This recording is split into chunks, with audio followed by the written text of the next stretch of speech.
አንዳንዴ ቤት ውስጥ ልጆቻችን የሆነ ነገር አድርጉንላቸውና አያደርጉትም። ከዛ በኋላ 5 ብር እሰጥሃለሁ፣ እቺ ነገር አድርጊያትና 10 ብር እሰጥሻለሁ፣ እቺ ደግሞ አድርጊያትና 20 ብር እሰጥሻለሁ በማለት ልጆቻችን አንድ ነገር የጠየቅናቸውን ነገር እንዲያደርጉ በገንዘብ ሞቲቬት ማድረግ እንፈልጋለን። አይ ኖ አይ አንደርስታንድ ለምን እንደዚህ እንደምናደርግ እንደ ወላጆች አንደኛ ሞቲቬትድ እንዲሆኑ በዚሁ አጋጣሚ ስለ ገንዘብ አያያዝ ምናምን እንዲጠቀሙ እንዲማሩ የጠየቅናቸው ነገር ደግሞ እንዲያደርጉ ይሆናል። ነገር ግን ይሄ ነገር ከዛሬ ጀምሮ እንድታቆሙ እፈልጋለሁ። ለምን እንደሆነ ልንገራችሁ። አንደኛ ልጆቻችን ኢንተርናል ሞቲቬሽን እንጂ ኤክስተርናል ሞቲቬሽን which is ገንዘብ ሁሉም ነገር በገንዘብ ኦፍ ኮርስ ስለ ገንዘብ መማራቸው ምናምን እንዳለ ሆኖ which is በሌላ ቪዲዮ የምንመጣበት ነገር ግን አልጋ ስላነጠፉ ጫማቸው ስለወለወሉ ሰሃን ስላጠቡ ምናምን ይሄን ከገንዘብ ጋር ካገናኘነው ምን ይሆናሉ? አንደኛ ሁሉም ነገር በገንዘብ ኤክስፔክት ያደርጋሉ። ኢማጂን አድርጉት እናንተ ምግብ ስላበሰላችሁ ብር ስትጠብቁ ማለት ነው። ወይም ደግሞ አልጋቸው ስታነጥፉ 10 ብር ስጠኝ እንደማለት ነው። የቤት ውስጥ ያሉት ስራዎች የፓርት ኦፍ ፋሚሊ በመሆኑ ሁሉም ሰው የቤት ውስጥ ኃላፊነት ሊኖረው ይገባል።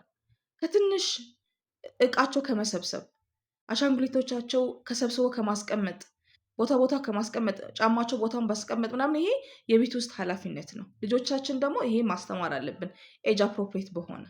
ስለዚህ ኤክስተርናል ሞቲቬሽን ወይም ገንዘብ ሳይሆን አንድ ነገር ለማድረግ ኤክስተርናል ሞቲቬሽን ሳይሆን ከውስጥ ተነሳሽነት እንዲኖራቸው ስለዚህ ከገንዘብ ጋር መገናኘት የለበትም ብዬ አስባለሁ። ሁለተኛ ልጆቻችን ስኪል ነው እያስተማርናቸው ያለ ነው። ይሄ ነገር ሊገባን ይገባል። ቤት ውስጥ አልጋ ማንጠፍ፣ ሰሃን ማጠብ፣ ቤት መወልወል ምናምን እነዚህ ነገሮች የህይወት ክህሎት ናቸው። የትም ቦታ ሄደው ልጆቻችን አይማሩትም፣ እቤት ነው የሚማሩት። ስለዚህ ኢማጂን ማድረግ ያለብን ማሰብ ያለብን ነገር ምንድን ነው? ልጆቻችን በየቀኑ እንደዚህ በማድረጋቸው ለነገ ለአዳልትሁድ እየተዘጋጁ ነው ያሉት ማለት ነው። ገና ካሁኑ በእድሜያቸው ማድረግ ያለባቸው ነገር ካወቁ ነገ የማንም ዲፐንደንት አይሆኑም። አልጋቸው ማንጠፍ፣ የቆሸሸ ልብስ ቦታ ማስቀመጥ፣ የታጠበ ልብስ ማጣጠፍ፣ እነዚህ የቤት ስራዎች ሁሉም ልጆች የቤት ውስጥ ያሉት ልጆች በአቅማቸው ኮንትሪቢዩት ማድረግ አለባቸው። ምክንያቱም ለራሳቸው ስለሆነ ማለት ነው። ኦኬ። ሌላ ልጆቻችን የቤት ውስጥ ስራዎች በመስራታቸው ብር መስጠት የሌለብን ምክንያት ምንድን ነው? ለሁሉም ነገር ብር ይጠብቃሉ። ባይ ዘ ዌይ ሞቲቬት ለማድረግ ብለን ወይም ደግሞ ስለ ገንዘብ እንዲማሩ ፈልገን 5 ሳንቲም 10 ሳንቲም 50 ሳንቲም 1 ብር 2 ብር እያለ ትንሽ ብር ሊሆን ይችላል ለኛ። ነገር ግን ምን ይሆናሉ? አንደኛ ይሄ መርዳት የሚባል ነገር አያውቁም። ለምሳሌ አሁን መርዳት ሳይሆን ምንድነው የሚያስቡት? ኦኬ ይሄ ነገር ለእናቴ ባግዛት ስንት ብር ትሰጠኛለች ነው። ስለዚህ ቤት ውስጥ የሆነ ስራ በመስራታቸው ስንት ነው የምትሰጪኝ ማሚ፣ ስንት ነው የሚሰጠኝ ለዚህ ነገር ነው የሚሉት። ስለዚህ ምን ይሆናሉ? ኤቭሪቲንግ ለሚያደርጉት ነገር ብር ይጠብቃሉ ማለት ነው። ስለዚህ የቤት ኃላፊነት ሌላ ነው፣ ግዴታ ነው ብዬ ደግሞ ነው የማስበው። በአቅማቸው የሚችሉት ነገር ከቤት ነው መማር የሚችሉት።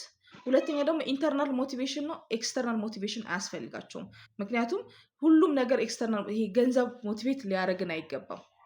ኦኬ። ልጆችም ስለሆነ ደግሞ ይሄ ማገዝ አለብኝ ይሄ ነገር ማድረግ አለብኝ ነው። ስለዚህ ስለ ገንዘብ ማስተማር ካለብን ኮምፕሊትሊ ሌላ እንደነገርኳቸው ሌላ አርዕስት ነው። ስለ ሌላ ነገር በሌላ ቪዲዮ የምንመጣበት ነው። እንዴት ነው የምናደርገው የሚለው ነገር ሌላ ነገር ነው። ኦኬ።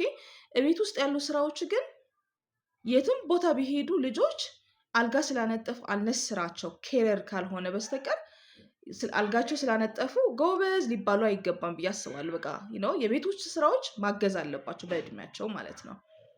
ኦኬ።